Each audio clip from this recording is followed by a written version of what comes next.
Hey, how's it going? This is week 8 of me watching and discussing every fall 2023 anime. In this video I will be talking about every episode released between November 13th and November 19th. This will likely be a bit of a messy video. I had a wisdom tooth removed earlier this week and my ability to speak has completely evaporated. So I'm probably going to sound even more dumb than usual here, but I just really want to see this thing through. I want to keep these videos going at least until the end of this season.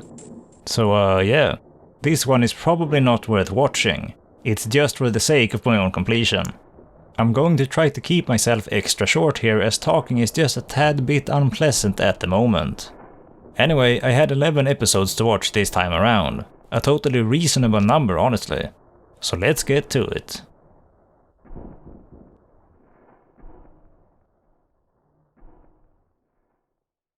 Undead Unluck Episode 7. The backstory and overall scenario for this sunflower lady wasn't anything all that unique or complex, but the taste for delivery still managed to hit with some decent weight for me. Crazy how this zombie girl that can barely talk still managed to end up being an abnormally likable character. Her charging in at the main bad guy while she's all loaded up with focus on luck was pretty bittersweet in a cool way. The way this zombie timer can be extended by remembering one's dreams and ambitions felt a bit corny though. I didn't feel that it made a whole lot of sense, but I can live with that. This bad guy also has some pretty tasteless and edgy dialogue, but this is also a minor concern. Still a good episode. The zombie lady was great, and Undead Dude continues to be a fantastic character.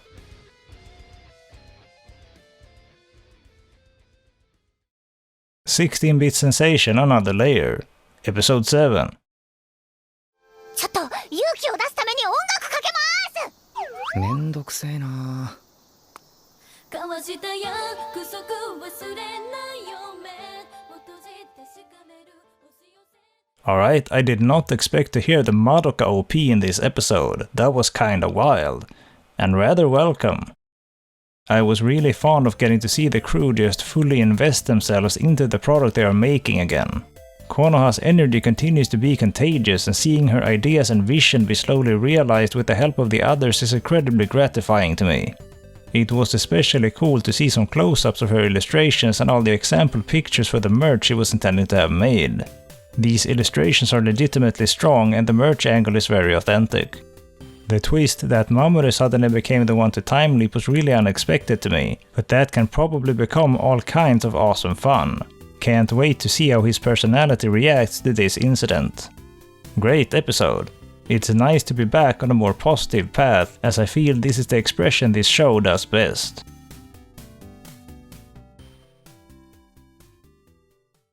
Dr. Stone New World Part 2 Episode 6.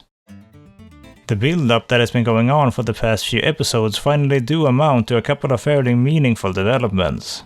The climax where Ibara betrays Kirisame and then gets shot in the hand was handled wonderfully, and this was a satisfying payoff to all of the events that led up to it. I'd assume this could mean that Kirisame might be joining our main crew at some point, which would be pretty damn hype to me as I really like her design. Senku reviving Hyoga as a means to turn this difficult situation around was also very unexpected, but in a cool way. This could alter the power balance in an interesting manner, and I'm excited to see what they make of this. A strong episode overall.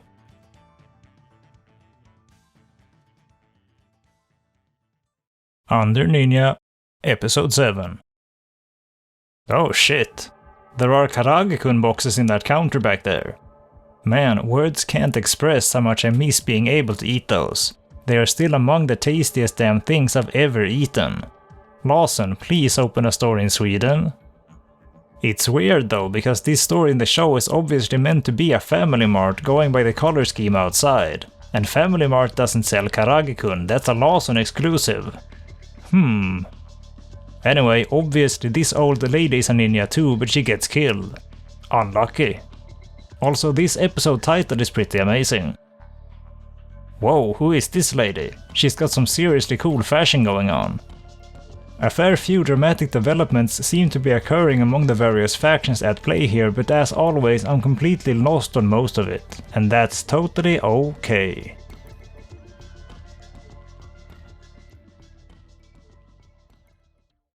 Sousou no Frieren Episode 11. This was a much more relaxed episode than most others we've had lately, and I think that's pretty great. We've had a pretty long streak of dramatic developments that have been pretty cool in their own right, but these moments lose some of their value if they aren't balanced out with more mundane times too. And that is more or less what we get here, but that is not to say this was a boring episode. Rather, I found it to be an incredibly cozy one. Seeing our crew just chill around in a cabin out in the snow for a few months while just hanging out had a really special energy. Some lovely bits of dialogue are had too, most especially the flashback we get of Hiter wanting to praise Frieren as she had no religious beliefs of her own. This new elf character we meet in here wasn't really anything special in my opinion, but it was a pretty natural fit for this overall world. There was also a good amount of tasteful and fun comedy in this episode. The way this woodcutter walks in as Stark is worried over whether or not he's going to be executed for his rude conduct was pretty damn brilliant.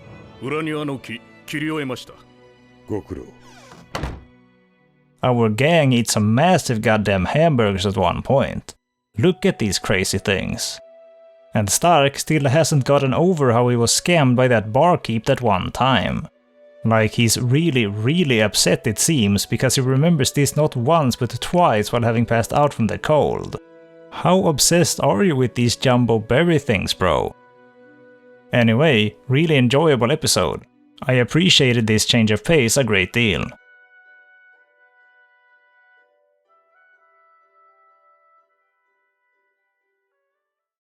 Keikensumi no kimi to Keikensero no ore ga otsukiai suru hanashi, or Kimizero, Episode 7. This episode was actually absent of all of the love triangle cringe we have been subjected to in the past few episodes, and it remained a cute and cozy time for almost its entire duration. There was a short scene where Kurosa was being sad about stuff, but it was basically negligible.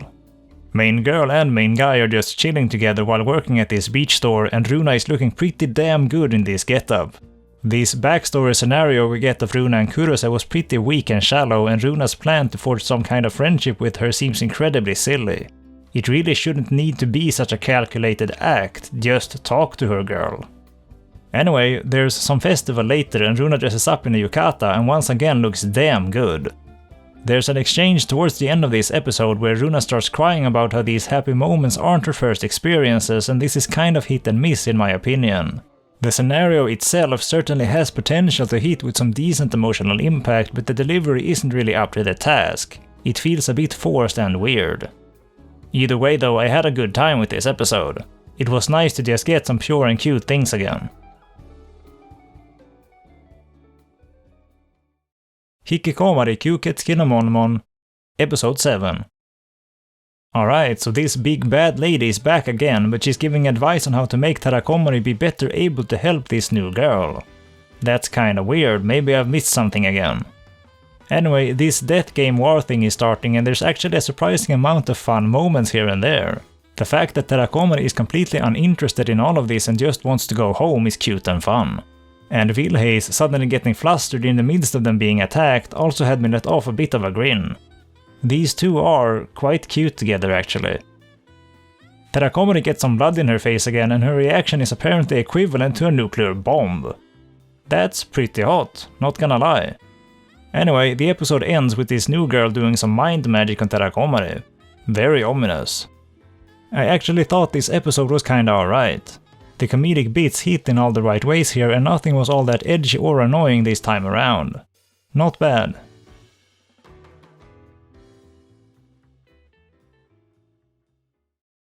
Spy Family, Season 2, Episode 7. Man, what in the crap is this expression from Yoru? Is this meant to be intimidating or comedic? I can't even tell. It just looks awkward. In this episode, a decent bit of focus is given to Yoru's dilemma of wanting to distance herself from her role of an assassin in favor of getting more time with her family and stuff. This falls pretty damn flat for me, because for almost the entire show so far, Yoru has only been making light of this job and treating it like it's this light-hearted and innocent kind of deal. This has always been a pretty annoying quality to her character for me, as this comes across as weirdly edgy and obnoxious. And it completely invalidates the hints of more serious drama that the show seems to be trying to pull now with her indecisiveness. I think Lloyd's behavior towards his objectives is a much better solution. He's serious about the things he must do and acknowledges the weight of it, but in such an excessive manner that it becomes comedic and thus fits the tone of the show. Of course, it is beneficial for Yoru to not have an identical perspective on this, but the solution she was given instead just doesn't work for me, and episodes like this one really suffer because of it.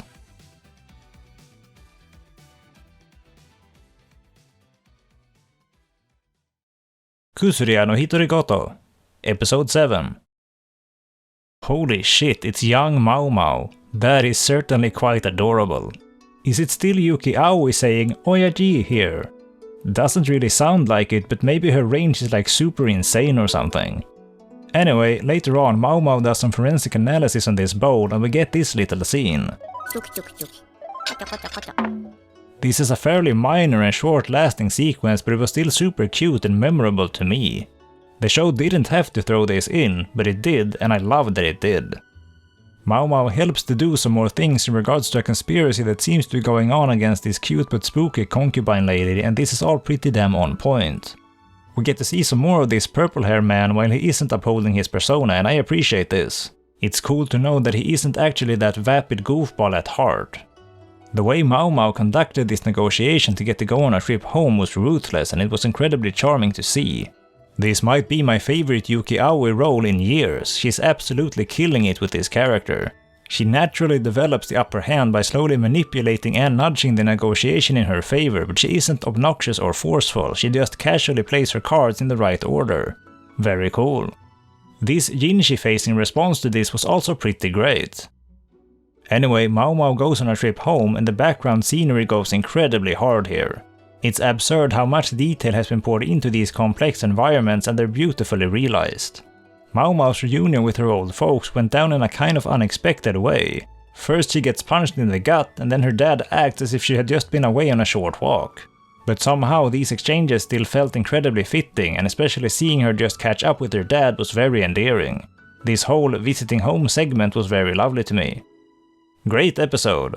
Probably one of the best so far.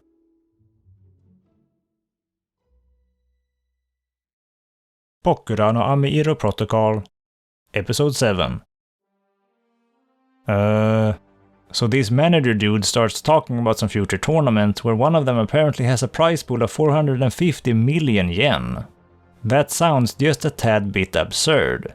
For the record, that's roughly $3 million US. And if I'm not completely mistaken here, the biggest prize pool that there ever was for a CSGO tournament was only $2 million.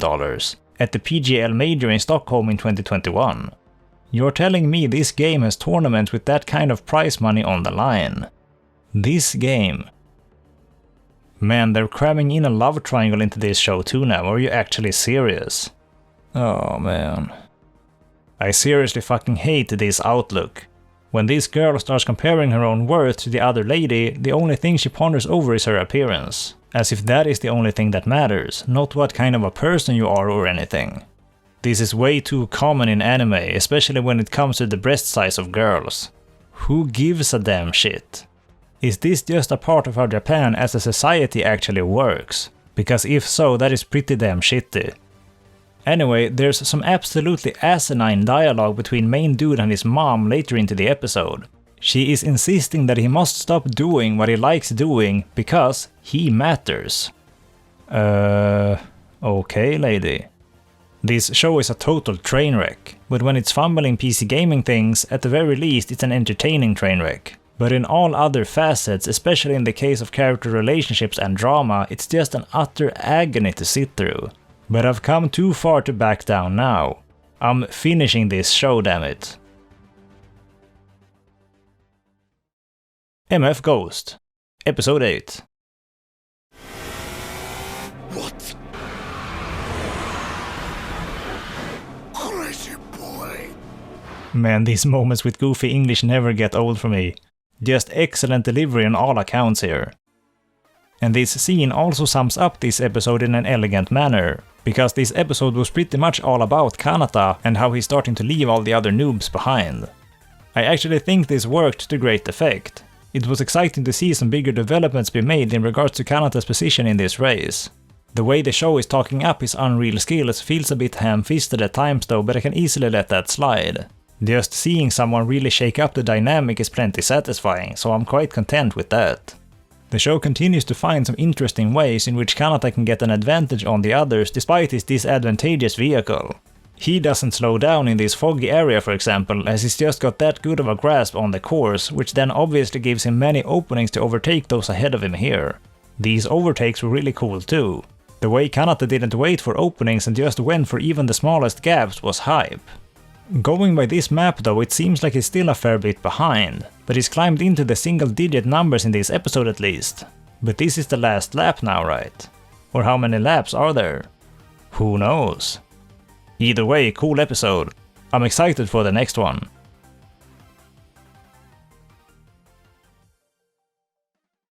And that is all for now. Hooray, I can go back to sleep. The good shows are still good shows. The bad shows are still bad shows. The uneven shows are still uneven.